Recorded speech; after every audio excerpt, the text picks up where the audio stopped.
So, ito po, sinabihan ba kayo ng doktor na habang buhay na ang dialysis? May good news ako sa iyo, pare. Ilang taong ka na ngayon? 37 po. Makinig ko kayo, maigi mag-asawa. Sobrang gastos po yan. Tama. Pero kung susunod talaga kayo ng 120 days na discipline, marirepair ang kidney, hinto ang dialysis. Ikaw lang yung makakagawa niyan, pare. Disiplina, walang putol. Bawal is bawal. Ang tawag doon, disiplina. Kung masusunod mo, marirepair ang kidney mo, hinto ang dialysis. Ilang taon ka nang nagda-dialysis? 4 na taon. Imagine, no? 4 na taon.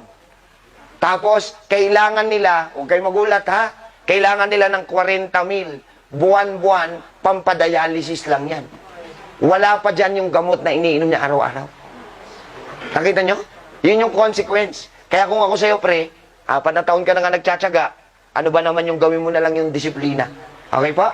Sige po. Sige, stage. Ayoko sa akin manggaling, ha? Oo, na stage 4 siya. Pero hindi nakakatakot. Kasi hindi naman nakamamatay ang cancer, eh. Ang nakamamatay yung sobrang daming lason na ipinapasok nyo sa katawan nyo para patayin yung cancer. Nalalason yung pasyente, hindi yung cancer. Sige, ma'am. Gusto ko nilang ikimo. Tama ho ba?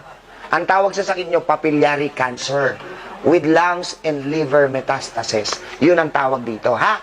Pero, di ba ang suggestion nila dapat may chemotherapy? Ayaw nyo magpa-chemo. So, ma'am, makinig ka kasi hindi pwedeng wala kayong gagawin. Ang tawag doon, papabayaan mo. Pwede hong mamimili kayo, either magpa-chemo o sumunod na lang sa disiplina. Pero good news, pwede nating mapatay yung cancer para humaba ang buhay mo. Okay po? Sige. Kailangan lang susunod. Ha? Ilang taon na? Mamatay ako dito, nervyos. Headache, migraine, dizziness, vertigo. 4 na simpleng sakit. Ano ang pagkakaiba-iba? Ang headache ay pagsakit lamang ng ulo. Ang migraine, higher level of pain. Hindi yan pagsakit. Pag sinabing migraine, ang Tagalog po niyan, pagkirot. At ang kirot, pag migraine, nagsisimula po sa likod. Gumagapang paharap. Yun lang po ang migraine. Malinaw? Ang dizziness, pagkahilo. Ang vertigo, pagkawala sa balanse. Nakatayo ka lang, pero ang pakiramdam mo na off balance ka. Nagsusway-sway. Ang Tagalog po niyan, nalulula. Science, vertigo. Isa lang po ang pinagmula ng 4 na sakit na to. Ano yon? Hindi kayo nakakainom ng 8 basong tubig. Araw-araw. Period. Ang tamang sukat ng isang basong tubig dapat po ay 330 ml. Ang katawan ng tao po yan, ano ho?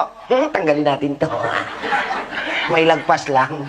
Ang katawan ng tao, 70% tubig ang laman. Yan yung normal level ng body natin. Yung utak natin, brain, almost 80% tubig ang laman. Okay? Every time na magsasalita po tayo, bumabagsak po yung water level sa katawan natin. Bakit, Dok? Kasi po, habang nagsasalita tayo, gumagawa po tayo ng laway. Kaya yung mga chismosa, alam na, no? Sumasakit ang ulo nila, buti nga. Okay. Pag umihi po kayo, bababa yan. Pag dumumi, bababa. Pag pinawisan, bababa. Ang hindi alam ng karamihan, pag may bisyo po kayo, ang paninigarilyo at pag-inom ng alak ay nakakasunog ng tubig sa loob ng katawan ng doble pa kaysa pinapawisan lang. Pag nagpupuyat kayo, doble din po ang natutuyong tubig sa loob.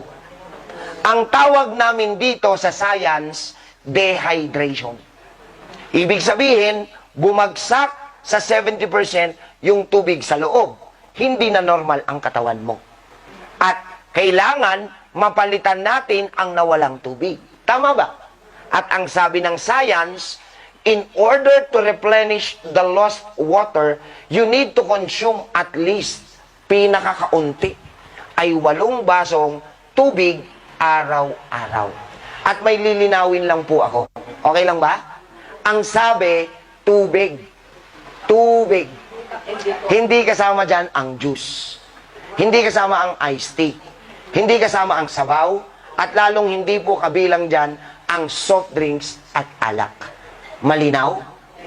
Ngayon, maging totoo tayo sa isa't isa para bilang doktor makatulong po ako sa inyo. Yung totoo ha, ikaw ba, nakakainom ka pa ba ng 8 basong tubig araw-araw o hindi na?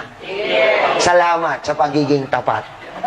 According sa data namin sa DOH, meron ba mga BHW rito? Barangay Health Workers? Wala. Sayang. Dapat nandito sila kung meron, ano? Ano, napaka-importante na ito. Oh. Basic lang. Tingnan nyo. According sa data namin sa DOH, mahigit 90% na ng pamilyang Pinoy ang hindi nakakasunod sa pag-inom ng 8 basong tubig. So, sasample lang ko kayo kung isa ka sa hindi nakakatupad niyan. Monday o Lunes, nakainom ng 8 o hindi? Kung hindi, tignan mo, oh, araw pa lang ng Lunes, hindi na normal ang katawan mo. Okay? Martes, Tuesday o Martes, nakawalo o hindi? Kung hindi na naman, pabagsak ng pabagsak ang water level inside. At habang bumabagsak ang tubig sa loob ng katawan, lumalapot ang inyong dugo at nagiging acidic ang buong katawan ninyo. At syempre, elementarya pa lang na ituro na to. Kapag ang katawan ay acidic, lahat ng sakit pwedeng pumasok. Pero, kapag ang katawan ay alkalinized, walang sakit na pwedeng kumapit. So gusto ko, ma-imagine lang ninyo, kung simulat sa pool, hanggang ngayon, nagagawa mo ang napakasimple na uminom ng 8 basong tubig araw-araw. Wala sanang may sakit sa inyo ngayon. Sayang. Di ba, may pambayad naman kayo sa ospital, di ba? Wala. May pambili kayo ng gamot, di ba? Wala. Wala pala eh. E di ingatan ng katawan. Wala palang pambayad sa ospital. Wala palang pambili ng gamot. E di ingatan mo ang katawan mo. Wala na akong kausap. Ganyan talaga pag sermon. Balik na natin. Pag nagwa-warm up pa lang ako. Pag malapot ang dugo, eto na. Pag malapot ang dugo, papasok ngayon ang law of gravity ng science. Dok, ano po yung law of gravity? Nasaan ba talaga ang utak natin? Sa itaas o sa ibaba? Yung totoo. Yung iba nag-isip, nasan ba? Wala kayong paninindigan.